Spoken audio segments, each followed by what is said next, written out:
Hi, hello. Welcome you all to Econometrica. I am Kavya. അപ്പൊ എക്കണോമിക്സിലെ തന്നെ degree പ്രിലിംസിനാണെങ്കിലും statistical അസിസ്റ്റന്റിനാണെങ്കിലും ഏറ്റവും important ആയിട്ടുള്ള ഒരു ടോപ്പിക് ആണ് growth and structural changes of Indian economy എന്ന് പറയുന്നത്. അപ്പൊ അതിൽ ഡാറ്റയാണ് നിങ്ങൾക്ക് പഠിക്കാനായുള്ളത്.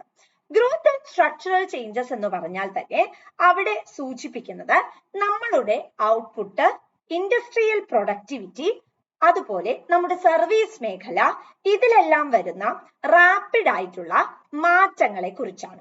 അപ്പം നമുക്ക് ഇവിടെ ഓരോന്നായി പരിശോധിക്കാം.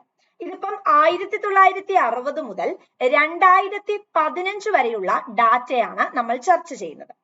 അപ്പം 1960 കാലഘട്ടത്തിൽ നോക്കിയാൽ ചൈനയിൽ അത് 30% അഗ്രികൾച്ചറൽ മേഖലയിൽ GDP-യിലേക്കുള്ള സംഭാവന.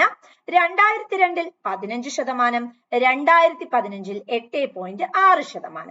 ഇന്തോനേഷ്യയുടെ കേസിൽ 50%, 18%, 14.3%. തായ്ലൻഡിന്റെ കേസിൽ 40%, 9%, 12.4%. മലേഷ്യയുടെ കേസിൽ 36%, 9%, 9.1%. കൊറിയയുടെ കേസിൽ 37%, 4%, 2.7%. പാകിസ്ഥാന്റെ കേസിൽ 46%, 23%, 21.8%. ഇന്ത്യയുടെ കേസിൽ 55%, 24%, 17.4%. ഇൻഡസ്ട്രിയൽ മേഖലയിൽ 49%, 51%, 39.8%. 1960 തന്നെ ഇന്തോനേഷ്യയുടെ കേസിൽ 25%, പിന്നീട് 45%, 46.9%. തായ്ലൻഡിന്റെ കേസിൽ 19%, 43%, 44.7%. മലേഷ്യയുടെ കേസിൽ 18%, 47%, 41.6%. കൊറിയയുടെ കേസിൽ 20%, 41%, 39.8%. പാകിസ്ഥാന്റെ കേസിൽ 16%, 23%, 23.6%. ഇന്ത്യയുടെ കേസിൽ 16%, 25%, 25.8%. സർവീസ് മേഖലയിലേക്ക് കടന്നാൽ അത് 21%, 25%, 41%, 46%, 43%, 38%, 29%. 2002 34%, 38%, 48%, 44%, 55%, 54%, 51% China, Indonesia, Thailand, Malaysia, Korea, Pakistan and ഇന്ത്യയുടെ കണ്ടീഷനിൽ വരുന്നത്.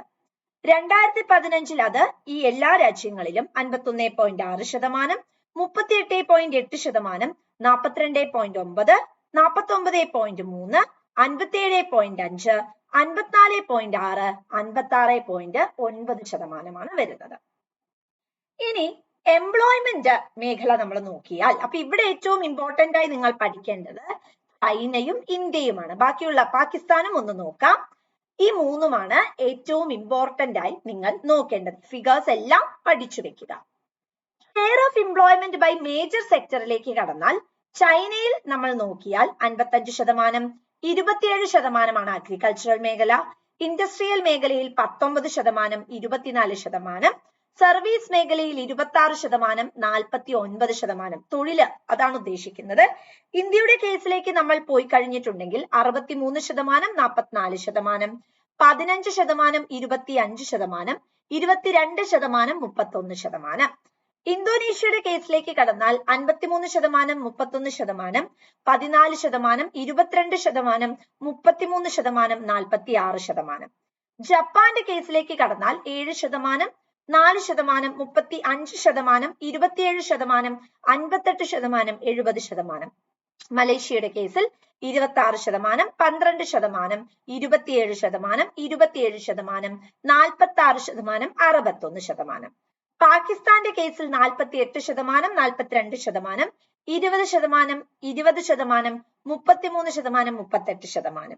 ഫിലിപ്പൈൻസിന്റെ കേസിൽ 43%, 28%, 15%, 16%, 42%, 50%. ശ്രീലങ്കയുടെ കേസിൽ 42%, 27%, 26%, 26%, 32%, 47%. തായ്ലൻഡിന്റെ കേസിൽ 60%, 34%, 15%, 23%, 25%, 43%. വിയറ്റ്നാമിന്റെ കേസിൽ 73%, 42, 9, 23, 18, 35. എന്നിരുന്നാലും നിങ്ങൾ ഇവിടെ പഠിക്കേണ്ടത് ചൈനയും ഇന്ത്യയുടെയും കണ്ടീഷൻ മാത്രമാണ്. അടുത്തത് നമ്മുടെ ഗ്രോത്ത് പാറ്റേണിനെ അല്ലെങ്കിൽ നമ്മുടെ ഡെവലപ്ഡ് രാജ്യങ്ങളെ ബ്രിക്സുമായിട്ടൊന്ന് കമ്പയർ ചെയ്യുകയാണ്. അപ്പൊ നമ്മൾ നോക്കുമ്പോൾ ഇവിടെ ഇന്ത്യയുടെ കേസ് നോക്കിക്കഴിഞ്ഞാൽ ഇന്ത്യ 2010 9.9% വളർച്ച. ചൈനയായിരുന്നു ഫസ്റ്റ് ആൻഡ് പ്രോഗ്രസീവ്, അത് 10.4 ആയിരുന്നു. ഏറ്റവും കുറവ് രേഖപ്പെടുത്തിയത് യൂറോസോണിലാണ്. 2011 കണക്ക് നോക്കിയാൽ അത് വളരെ ഇമ്പോർട്ടന്റ് ആണ്, കാരണം സെൻസസ് പീരീഡ് ആണ് അല്ലെ. 3.8, 1.8, 1.5, 3 കണ്ടോ നെഗറ്റീവ് ഗ്രോത്ത്. 3.9, 4.3, 7.4, 9.2, 4.4 ആണ് വരുന്നത്. ഇനി നിങ്ങൾ പഠിക്കേണ്ടത് 2016 കാലഘട്ടമാണ്. അവിടെ ഇത് 2.4, 1.6, 1.8, 1.9, 0.9 നെഗറ്റീവ് ഗ്രോത്തുകൾ വന്നിട്ടുണ്ട്. അതും കൂടി പഠിച്ചു വെക്കുക. ഇവിടെ എല്ലാത്തിലും നെഗറ്റീവ് ഗ്രോത്ത് നമുക്ക് കാണാം. ഇവിടെ നെഗറ്റീവ് ഉണ്ട്, ഇവിടെ നെഗറ്റീവ് ഗ്രോത്ത് വന്നിട്ടുണ്ട്. സോ ഈ നെഗറ്റീവ് ഗ്രോത്തുകൾ ഇവിടെ നെഗറ്റീവ് ഗ്രോത്ത് വന്നിട്ടുണ്ട്. ഈ നെഗറ്റീവ് ഗ്രോത്തുകൾ പഠിച്ചു വെക്കുക. ഏറ്റവും ഇമ്പോർട്ടന്റ് ആണ് 2011. അപ്പൊ നമ്മൾ ഇന്ന് ചർച്ച ചെയ്തത് sector wise GDP contribution and ട്രാൻസ്മിഷനെ കുറിച്ചാണ്. വളരെ വളരെ ഇമ്പോർട്ടന്റ് ആയിട്ടുള്ള ഒരു ഏരിയ ആണ്. എല്ലാവർക്കും വ്യക്തമാണെന്ന് തന്നെ പ്രതീക്ഷിക്കുന്നു. നന്ദി.